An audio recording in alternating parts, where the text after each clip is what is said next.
Hello दोस्तों, तो आज मैं आपको लेकर आई हूँ जयपुर के बेहद खूबसूरत और शांति से भरे इस्कॉन मंदिर में। अगर आप भी भगवान श्री कृष्ण के भक्त हैं या बस एक शांत और पॉजिटिव जगह ढूंढ रहे हैं तो ये मंदिर सच में दिल को सुकून देने वाली जगह है। चलिए सबसे पहले बाहर से इसकी झलक देखते हैं, कितना साफ सुथरा और सुंदर परिसर है। इस मंदिर के बारे में थोड़ी जानकारी देना जरूरी है। इस्कॉन यानी international society for Krishna consciousness. इसकी स्थापना साल के 1966 में जेल प्रभुपाद जी ने की थी। उनका उद्देश्य था पूरी दुनिया में भगवान कृष्ण की भक्ति और गीता का ज्ञान पहुंचाना।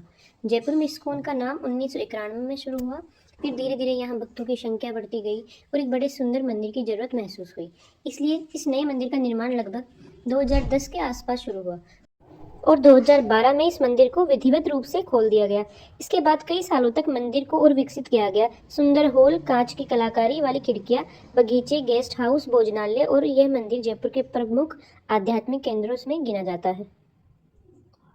अब जरा परिसर का ये भाग देखिए। मंदिर की बिल्डिंग बहुत ही सुंदर पत्थरों से बनी है, जो देखने में सिंपल होने के बावजूद बहुत आकर्षक लगती है। सबसे खास बात यहाँ की कांच की खिड़कियां, जिनमें भगवान कृष्ण की लीलाओं को बड़ी खूबसूरती से दिखाया गया है। चलिए अब मुख्य प्रार्थना हॉल की तरफ चलते हैं। जैसे ही आप अंदर प्रवेश करते हैं एक बहुत ही शुद्ध पवित्र सा माहौल महसूस होता है।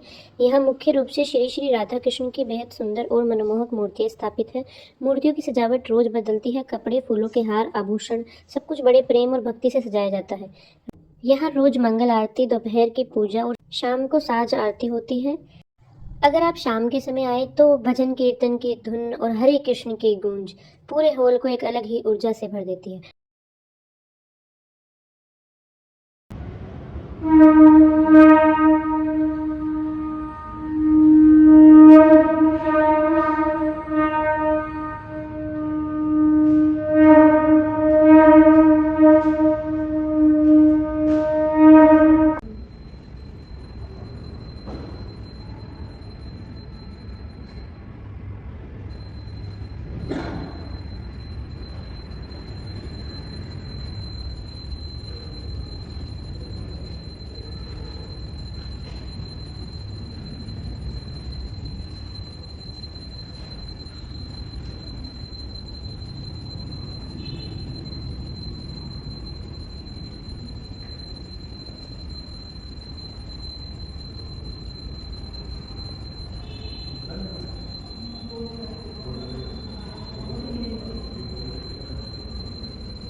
पूरी क्लब कर लेगा।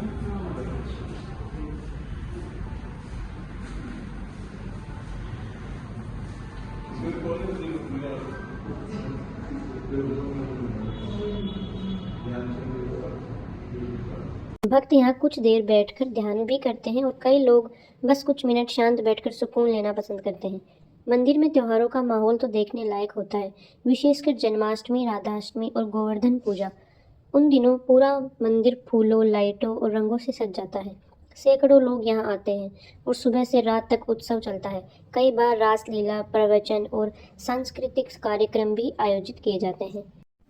तो दोस्तों, अब मैं आपको मंदिर के पीछे वाले हिस्से में लेकर चल रही हूँ। यहाँ दीवारों पर जो ये सारी खूबसूरत तस्वीरें बनी हुई है, ये असल में भगवान श्री कृष्ण की अलग अलग लीलाएं दिखाती है। यहाँ देखिए, कहीं राधा कृष्ण का प्रेम और उनकी मधुर लीलाएं दिखाई गई है, कहीं कृष्ण जी बांसुरी बजाते हुए नजर आते हैं, कहीं गोपियों के साथ रासलीला की झलक है और कुछ तस्वीरों में छोटा बच्चा कृष्ण अपनी नटखट बाल लीलाएं करते हुए दिख रहे हैं। इस तरफ जो चित्र है ये कृष्ण और सुदामा जी की मुलाकात को दर्शाता है, जहाँ भगवान अपने मित्र का स्वागत बहुत प्रेम से करते हैं। ये तस्वीर और उनकी सच्ची दोस्ती और भगवान के प्रेम का प्रतीक है। आज मैं आपको ले चलती हूँ मंदिर के भोजनालय की ओर, जहाँ शुद्ध भोजन दिया जाता है। इस्कॉन का प्रसाद हमेशा बिना प्याज और लहसुन का होता है, बहुत हल्का और स्वादिष्ट।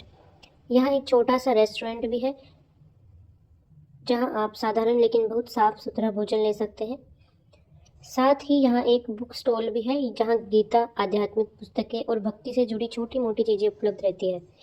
अब मैं आपको एक खास चीज़ दिखाती हूँ। यह मंदिर परिसर के ये शांत कोने, जहाँ लोग बैठकर ध्यान करते हैं। हरा भरा बगीचा, साफ हवा और शांत वातावरण, जहाँ बैठकर सच में दिल हल्का हो जाता है। बहुत से लोग यहाँ रोज सुबह घूमने या ध्यान करने भी आते हैं। तो दोस्तों, ये था पूरा हमारा इस्कॉन जयपुर का छोटा सा टूर। उम्मीद है कि आपको यह जगह उतनी ही पसंद आएगी जितनी मुझे हर बार आती है। अगर आप जयपुर में रहते हैं, यहाँ घूमने आए तो एक बार यहाँ ज़रूर आइए। थोड़ी शांति और भगवान के दर्शन सब एक ही जगह मिल जाते हैं। वीडियो अच्छा लगे तो लाइक और शेयर कीजिए और कमेंट में बताइए अगली बार कौन सी जगह का टूर देखना चाहेंगे।